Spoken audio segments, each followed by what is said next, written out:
Welcome back to another episode of the Downsizing Roadmap podcast with your hosts, Jody Roscoe and Heather Fisher. We're talking about all things downsizing, from our own experiences with clients to guest experts. Let's make downsizing easier, one conversation at a time. Hey, how are you? Good. Hey, everyone. Welcome back to the Downsizing Roadmap podcast. We're so happy to have you back. How are you doing today, Heather? Pretty good. I'm excited. We've got some fun stuff to talk about. We do. Lots of good tips. Yeah. I'm Jody Roscoe. I'm Heather Fisher.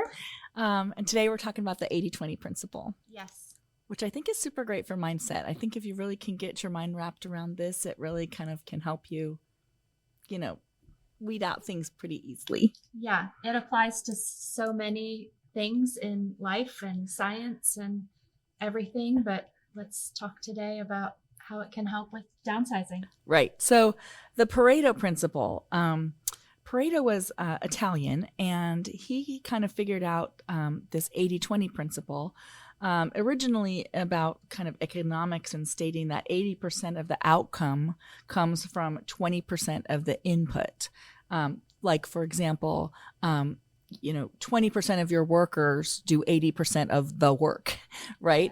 Yes. And so that kind of can go through all phases of life, economics, finances, all of the things. And so did you know that 80% of the things in your house are likely only used 20% of the time? That's crazy. But when you think about it, I mean, it makes sense. But that's why we dust all that stuff that we don't touch. Right. That's why we have basements and garages and sheds and attics, right? Right. Because how often do we go up there and touch that stuff? And some of the stuff is used 0% of the time. Right. So talking about Pareto and the 80-20 rule, I did a little research before today. Did you know it actually started with peas?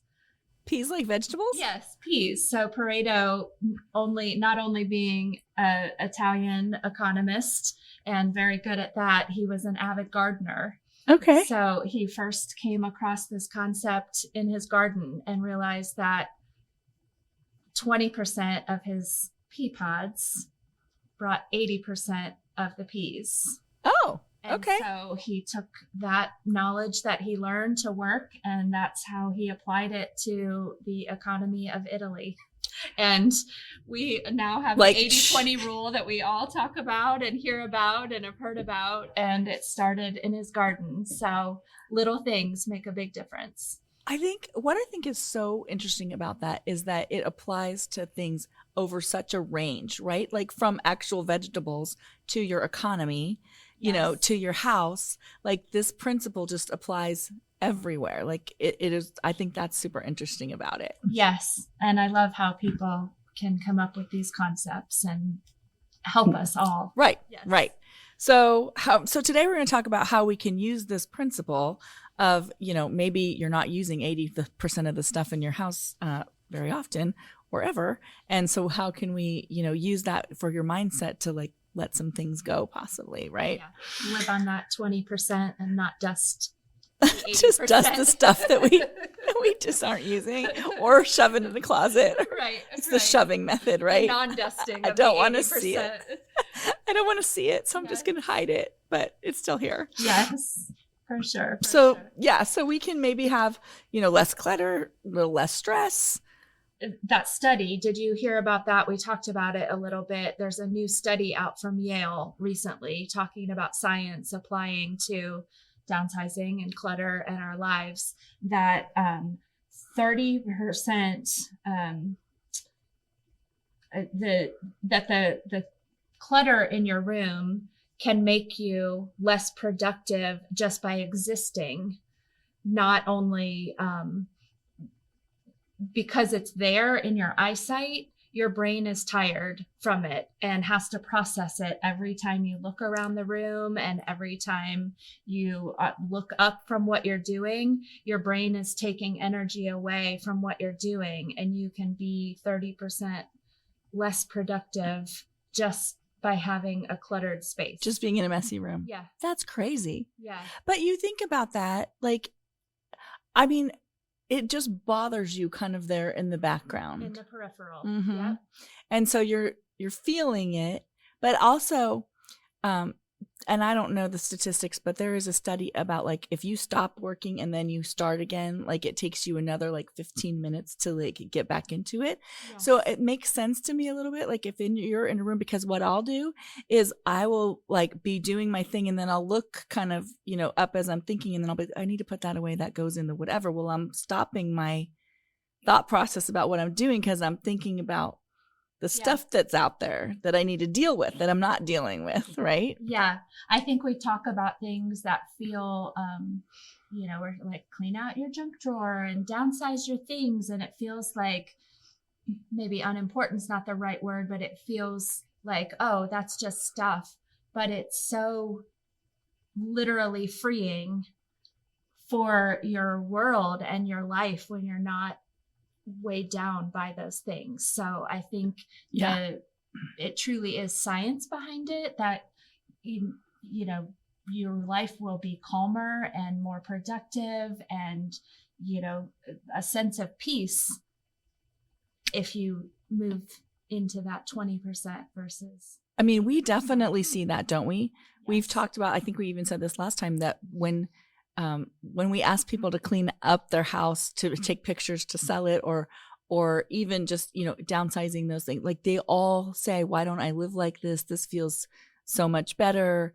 I didn't need all those things. Wish I did it sooner. Yes. All of that stuff. So, and when we're thinking about downsizing, I mean, we are going to have to let go of a lot of things because the square footage is very likely going to be less, right? Yes. Not always. I mean, sometimes we just need to right size our house. Maybe it's a 2-story and we need to go into a ranch or something like that. But most of the time, it's a smaller space.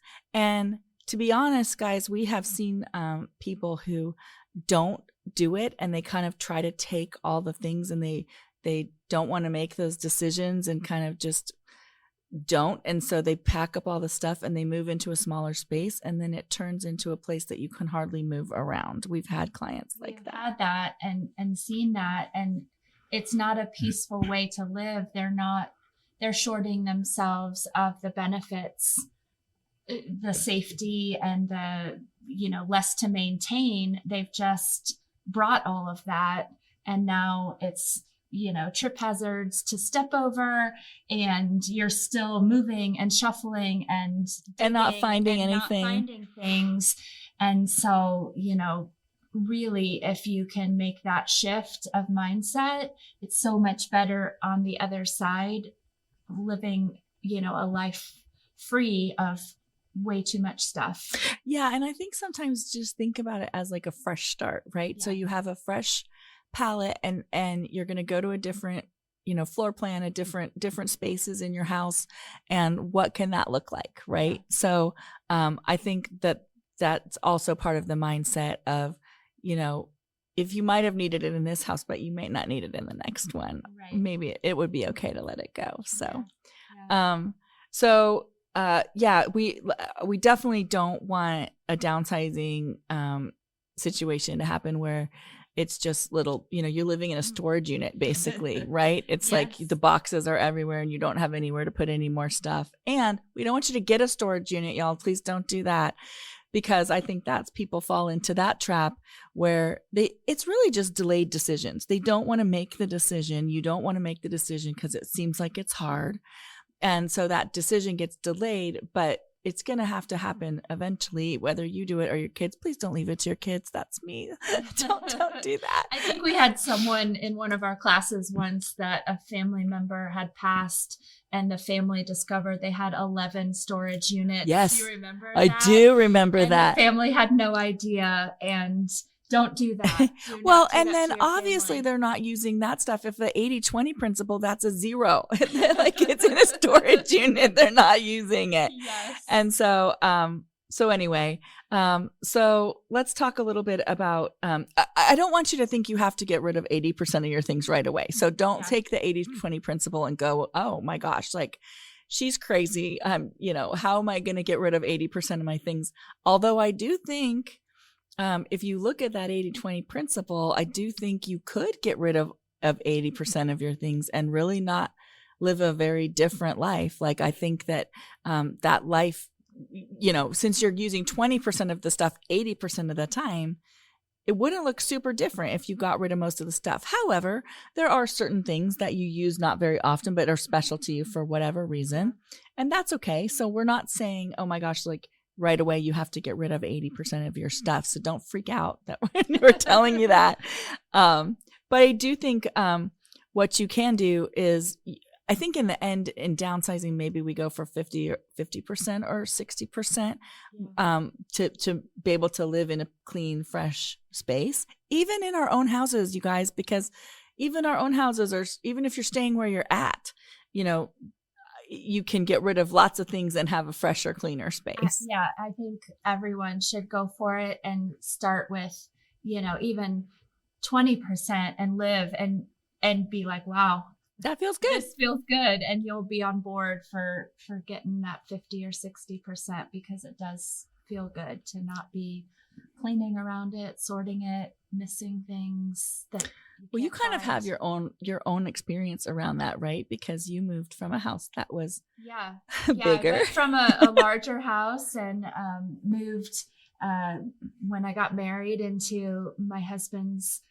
home that was much smaller, and I felt like I got rid of probably half of my house. I don't know, just didn't need it, and different phases in life. And confession, I do have some of my stuff in a storage unit as we were transitioning to different houses, and to be honest, it's there longer than I thought because we haven't moved yet, and I don't miss it.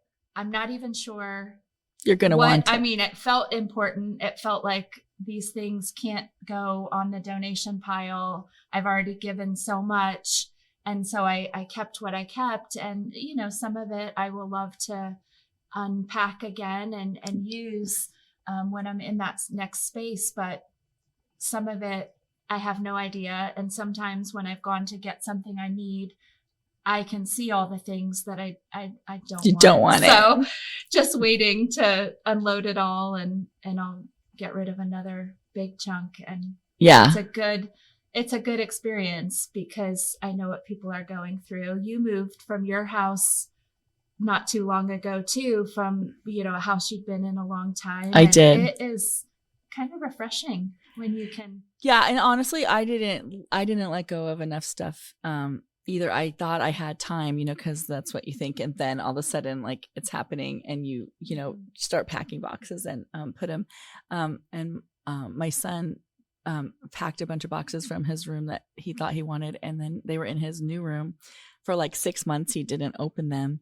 And I kept saying, you gotta open those boxes and unpack, honey. And one day I went up to his room and they were gone. And I was like, oh my gosh, like you unpacked the boxes, but nope. He just moved them down to the basement so he didn't have to look at them anymore. And so they sit there right now. And I literally probably should just not even open them. Like clearly he hasn't looked at them in a couple years now.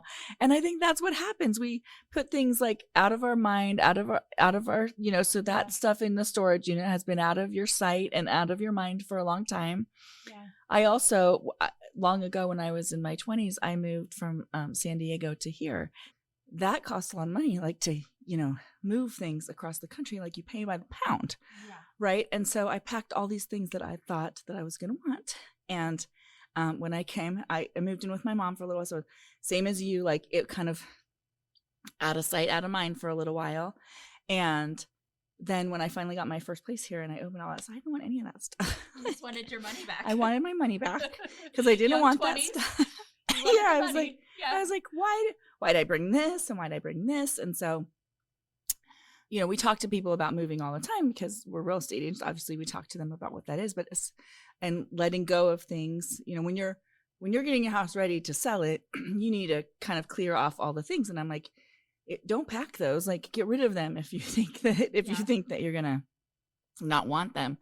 But I definitely, when they're moving across country or anywhere where they're paying so much money to move, it's like, and the energy spend, you're picking it up, you're looking at it, you're delaying the decision, or whatever you're doing that's making you put it in the box instead of the trash can. Well, then it's in that box. That box needs carried. That box needs unpacked. That Right. box, you have to mentally think, where in my new place am I going to put this?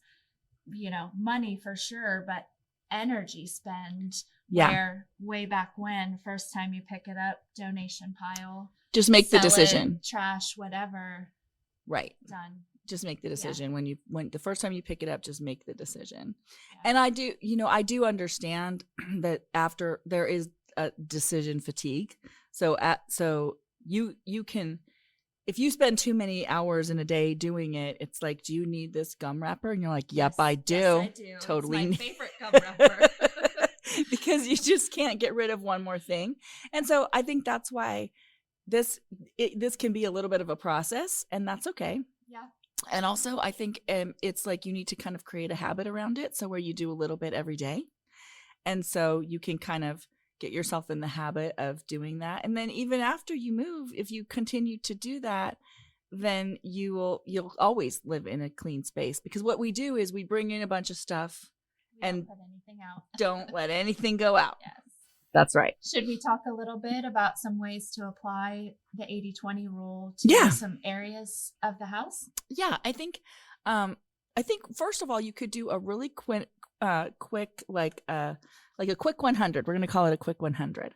Yeah. Where you take 10 or 20 minutes, like right in the beginning of when you get started on doing this, you take 10 or 20 minutes and you find 100 things in the house that you can just get rid of right this minute. Yes. Right? I did this with my kids. Yeah, I know. Tell me about it. So, that's what it was. Just if I was frustrated and the things that pile up, as we were a young family at that point, and you have school papers and, party favors from birthday parties and just a lot of stuff that are easy decisions that end up in the corners, the cabinets, the countertops, all of that. And, we talked last time, if the average home has 300,000 items, finding 100 really quick can make you feel really good and motivated.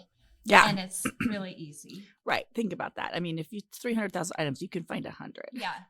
And that could be, you were saying, like, even if they had like 10 pieces of paper, like that's 10 things, right? Yes. I was not strict. It was just like, let's do this quick. Let's put on music. Let's do this, whether it's trash or donation or whatever.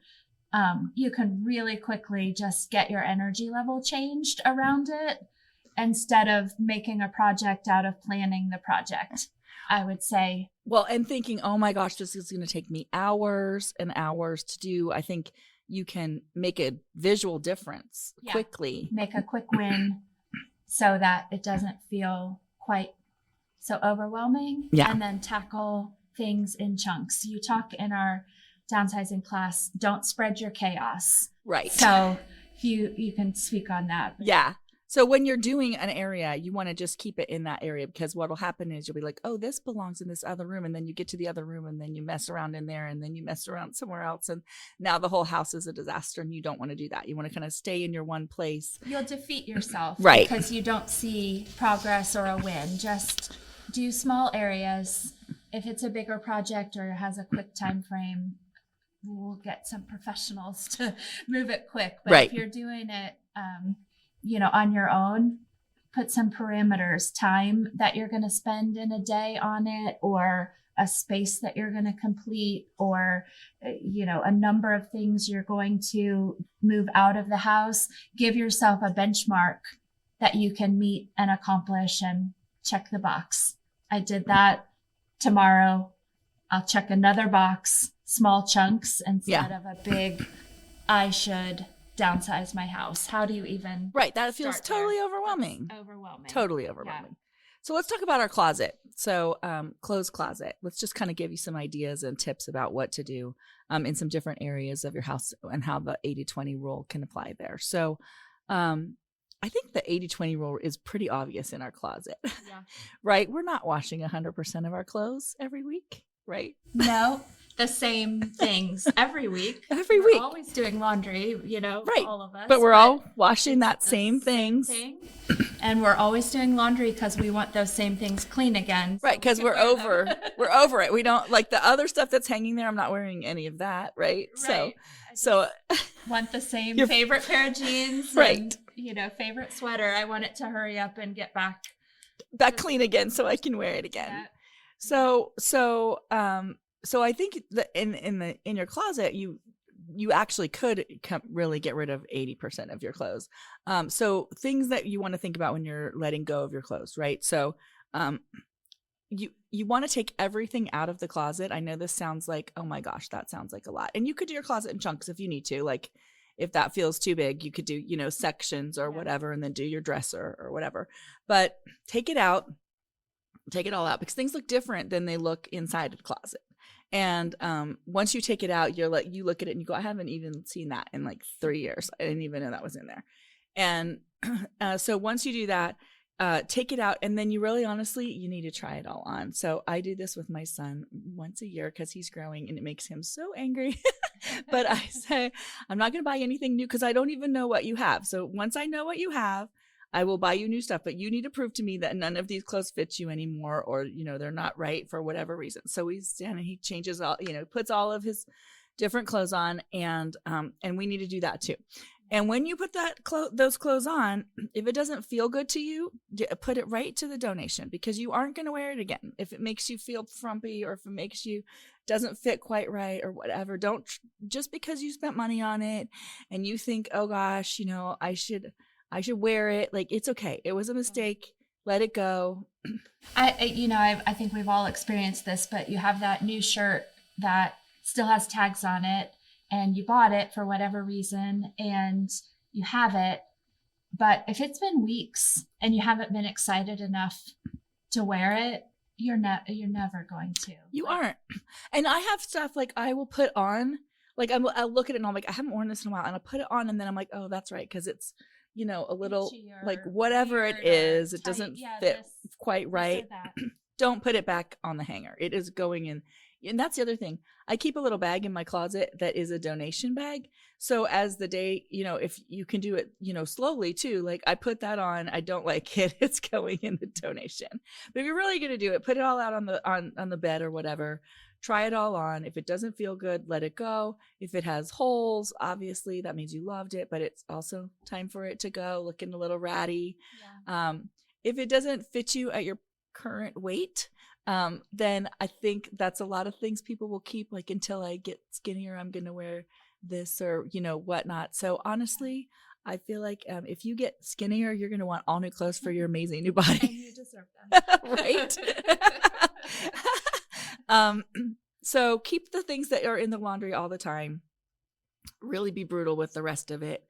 There are going to be things like dressier clothes that you don't wear very often. Then that's, I think, that 20%, 20% that you only wear every once in a while. I think in different phases of life too, on that topic, that there are different times. If you're in your professional career, you have a lot of dressier work clothes, or if it's a time in life where you're just doing different things, you might have a lot of one thing, dresses or suits or whatever. And if that phase of life has changed, I think that the 80-20 rule applies, that you don't need to keep 100% for the times you might need a dressier dress. Right. Again, if you're doing something less than you did in a different phase, keep one or two, keep, a couple options. We all need that, and know that you have those random options for things in your closet, but you don't need your whole work wardrobe if you've retired or you've changed to a job that is a different phase, and you're wearing a uniform, or you're wearing casual clothes or different things. You don't need to keep it all. So I think people hang on to too much of it. Too much. Like, oh, I might need a dress for when I go to a wedding. Okay, we'll keep two or three. You don't need 20 options. Right.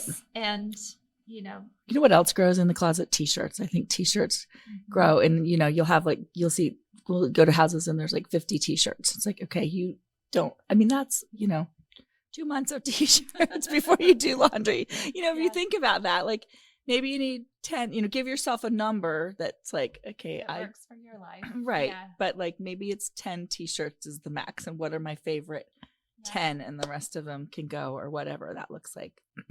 Yes. So ask yourself some questions. Obviously, does it feel good on you? When was the last time you wore it?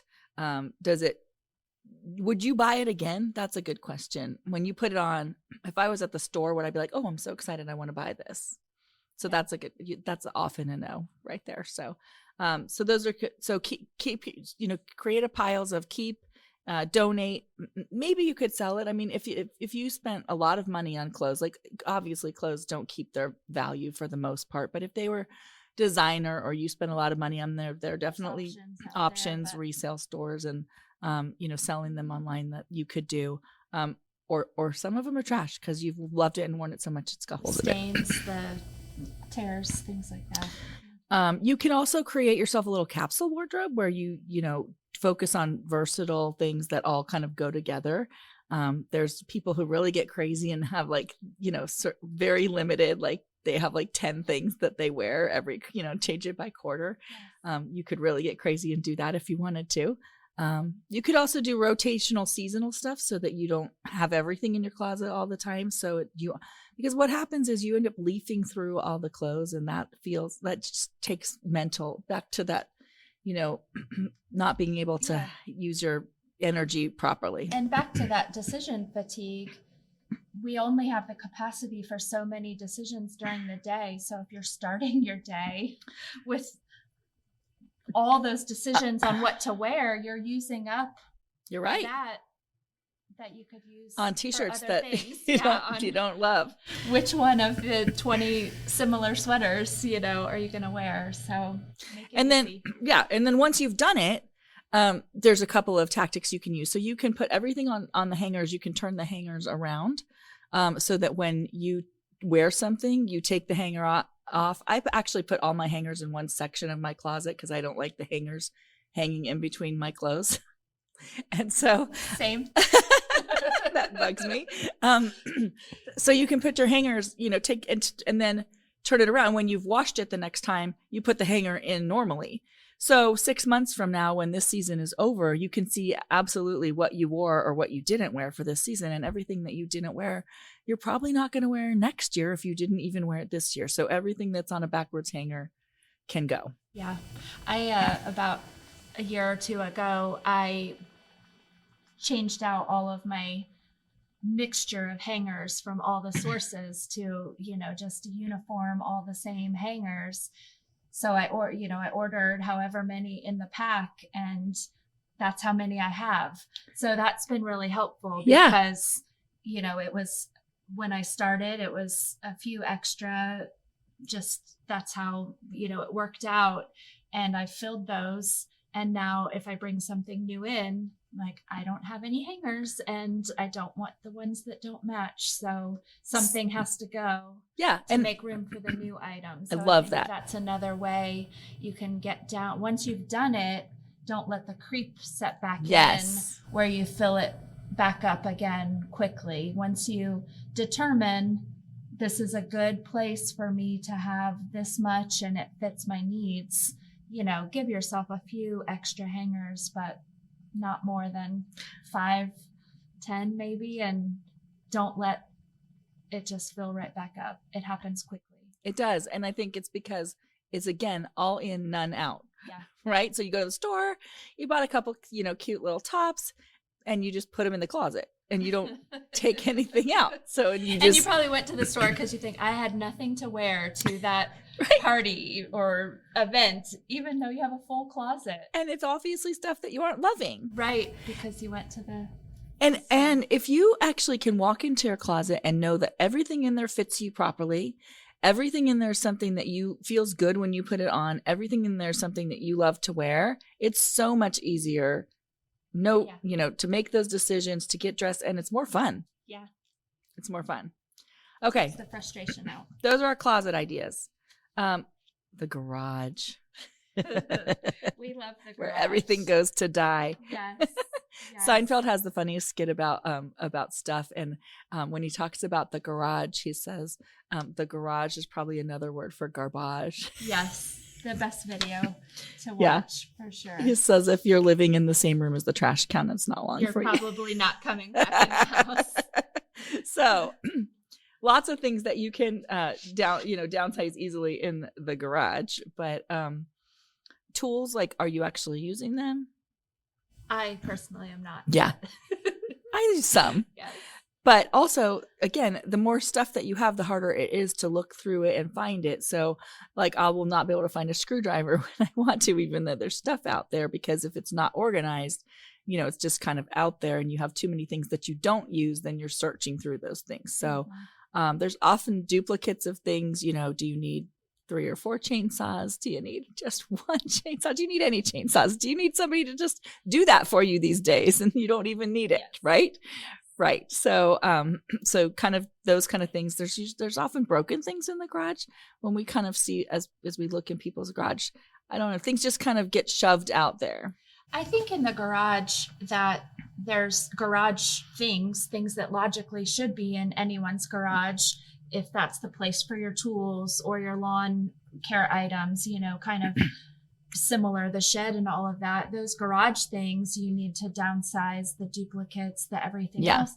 But I think what we see is that the garage is also a whole lot of stuff that should have never been chosen, to go in the garage. It's just because it's a shoving place. It's a storage. It's I don't know what to do with this, so I'll put it in the corner of the garage. Right. So I think that is the easiest starting place. Yeah, pick your 100 from the garage.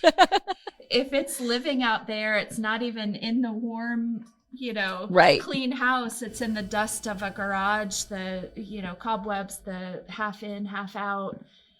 If it's made it out there just as I don't know what else to do with it, those are probably easy things to get rid of. Yeah. And then you have space to look at the things that should be in your garage, your car. Yes. Hey, y'all, your car should be in your garage. But, around the peripheral of the garage, you can organize and downsize the garage things. Yeah. Don't you think? So there's usually you need to kind of put them in categories. And if they're all over the place and not already in categories, you want to put them into categories, put all the tools in one place, put all the sports equipment in one place, put all of if you have to store things in your garage, put that storage bins or something in one place, and then pick, you can do through that, because the kids will end up with, balls and this and that all over. And if you really ask them, that one's flat, but it's not, and it won't hold its whatever. And that one, but they don't throw away. My kids don't throw away the things either, right? Why is it still here? If it doesn't work, throw it away. But and if they don't have a place that makes sense, the kids or us, for the things, there's not a place that makes sense. You don't realize that you have 5 soccer balls. Right. Right. If you put them all together, you'll realize you have. Yep. You had the old one that was old, so you bought a new one, but you never got rid of the old one. Yeah. 5 times. So that's good. Frequently used items, put those where you can easily use them.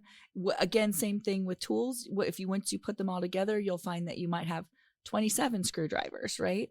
And you don't need 27 screwdrivers. You need, 1 or 2, a couple sizes, you just need a few of those. 1 hammer, right? Yeah. Things you borrowed from other people because you couldn't find a tool. Send those back. And some of the tools you can rent easily. So if it's something that you don't use all the time, but something that you think you might want to use every once in a while, you can rent tools. Yeah. So let some of that stuff go if it's in that 20% that we use rarely. Yeah. But you still think you might need it. Yeah. Yeah. And you can organize that. You can put in, some pegboards or, do something to organize your tools. I would really, really look through the stuff that you're storing out there too and decide if that's actually something you need. Are you storing it in the garage because there is no other storage in the house and so it needs to be stored in there? Yeah. Or are you storing it there because you just don't think you need it or what to do with it and it's time for it to go? Yeah. Or you do have storage space, but you have so much stuff. Yeah. Yeah. Don't buy more bins to organize it. Let's just let it go. No more bins. So, basement and the attic are kind of similar to the garage, I think. I feel like they are, often a lot of holiday decorations. Sometimes a lot of sentimental stuff gets stuffed there because you feel guilty that you would get rid of it because somebody gave it to you or it was grandma's, but you don't really want to display it, and it kind of ends up in a box in the garage or the attic. We've met a lot of clients and people in our classes that they have had someone in their life that has passed away or moved to, senior living community or something, and they have used the word inherited, but they've gained someone else's household of stuff. And Yes. I feel like the basement and the attic is where those boxes get put. And it's a mixture. There may be that 20% that are family items or sentimental items that you do want to keep in your family, and that's okay. You don't need to get rid of all the stuff, but I feel like we meet a lot of people that just took 100% and moved it from someone's full house. Yeah. And said, oh, that's mom's. It goes in the basement. And it's hard to circle back and go through it, but if you can, you can clear up a lot of stuff. And if it's something you love and it's sentimental, then you should be displaying it. And if it's a box in the basement, how important is it really? Like, and because again, we have that conversation where not everything can be special, right? Yeah. So you just want to take the stuff that is special. I think down there, if you put things in a box and you mark the date on the box, after you've looked at it, but you mark the date on the box, and if you haven't needed to go down in there in a year and open that box and get something out of that box, that box can go a year later. Just don't even open it again. You've already looked in it. It's not $100,000 accidentally in there. It's not anything you need to look through again because you already looked through it once.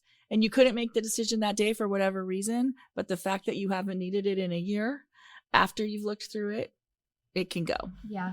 I think it back again to that phase of life, like with clothing, that the basement or the attic or things may be the storage spot for hobbies you no longer do. Yeah. All of the stuff that goes along with that. Or maybe at one time your house was where everybody came for parties or holidays, and you have all the party trays and serving and the extra crock pots and all of that. And if you're still doing those things, then you're using it. Keep it, use it. But if life has changed and whatever it is, keep the memory of when you used to do whatever, but you don't need the whole hobby, the whole collection, the servingware for 20 people, if that's not what you're doing anymore. Yeah, I agree with that. Kitchens are the same thing as kind of tools. They're food tools, right? Yeah. But basically you're going to end up, once you start going through your kitchen and putting like things together, you're going to find out you might have, 12 spatulas, or you might have, something that you just continue to buy. And so you're going to pick your favorite one or two, and the rest of those are going to go. If you have dishes for, 12 or 15, 16 people, and there's two of you, you don't need that. Maybe you need dishes for 6 if somebody's going to come over, but you don't need, you want a few so you can put them in the dirty, dishwasher and whatever.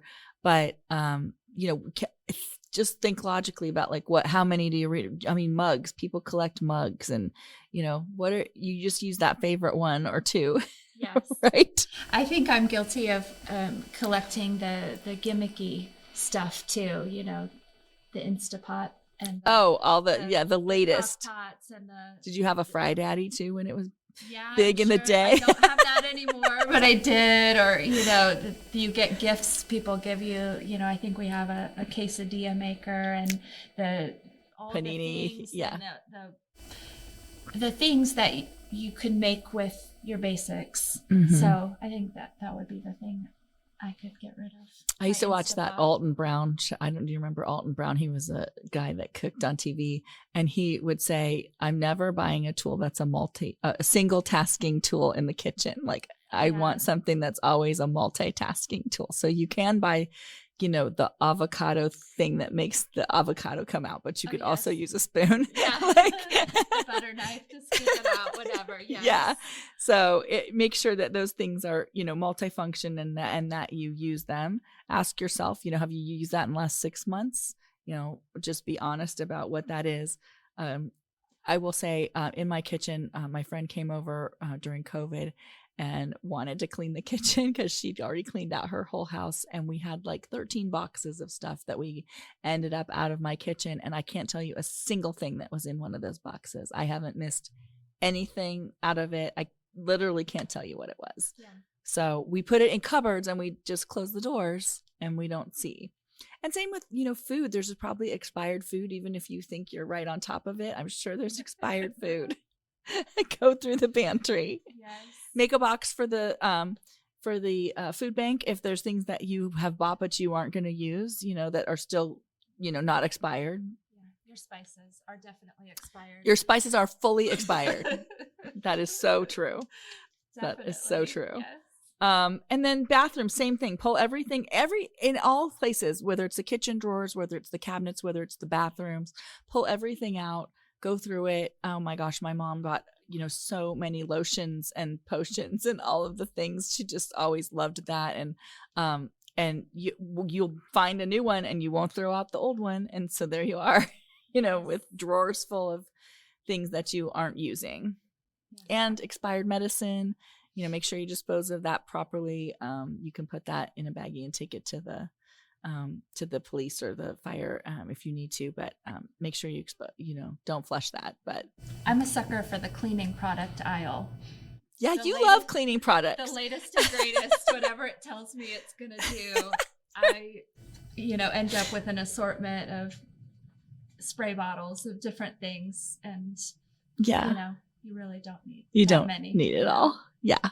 So again, just think about, what is your skincare regime, and whatever you're doing now, all the rest of it can go because you clearly let that go and didn't like it anymore. Yeah. Right. And so, same with the bathroom. So, I think the 80-20 rule, really, if you get your mind wrapped around what that looks like, it can really help you, realize how much of stuff that we have in our house that we don't use. Yeah. And it will make you feel so much better when you let it go. I promise you guys, just let it go. It feels better. Absolutely. And you don't have that clutter on your brain and in your house. Yeah. Anymore. It just feels like it's heavy. Stuff is heavy. I say that. I mean, it's physically, we were doing a downsizing class. And when I always say stuff is heavy, I mean, it's like emotionally heavy. Somebody's like, yeah, it's hard to move it. It's heavy, which it also is. So it's heavy physically and heavy emotionally, but it really is heavy emotionally.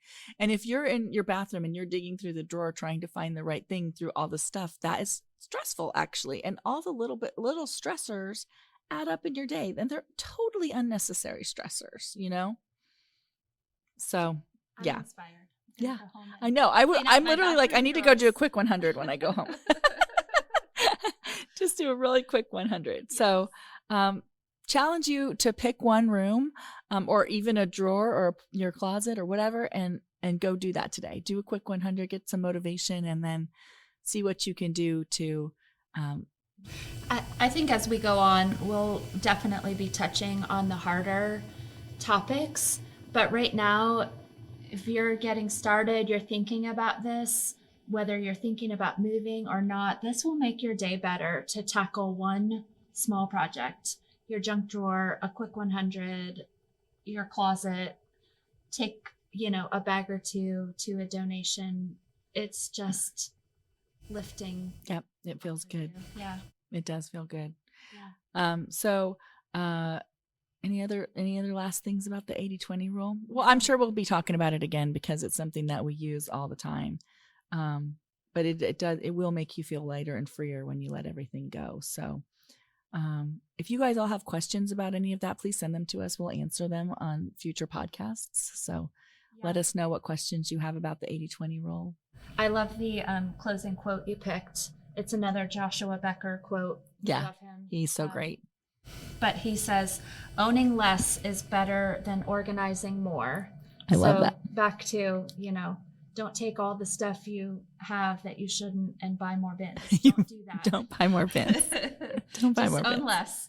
It'll be much easier. Yeah. Much easier. What are we talking about next time? So next time, stay tuned. We're going to talk about why is a downsizing move different than other moves. So we're real estate agents and we help people move all the time. We're just going to talk about why it's a little extra and all of the pieces, the resources that you can plug in that you might need to make it easier. Yeah. So yeah, there are definitely people out there that you wouldn't even think of that could help you. That you don't know you need. Right. You don't even know you don't know. Yeah. So we're going to just kind of talk about all of those people. And if you have any questions or you need more resources, as always, our website is www.downsizingroadmap.com. Yeah. And so next time. Good. Hope we inspired you a little bit with the 80-20 rule today. Yeah. Awesome. Thank you. All right. Have a good one. Thanks for joining us on the Downsizing Roadmap podcast. If you found this episode helpful, be sure to subscribe, leave us a review, and share it with someone who might need a little downsizing inspiration. Have questions or ideas for future episodes? Reach out to us on our website, www.downsizingroadmap.com. Until next time, let's keep simplifying and moving forward.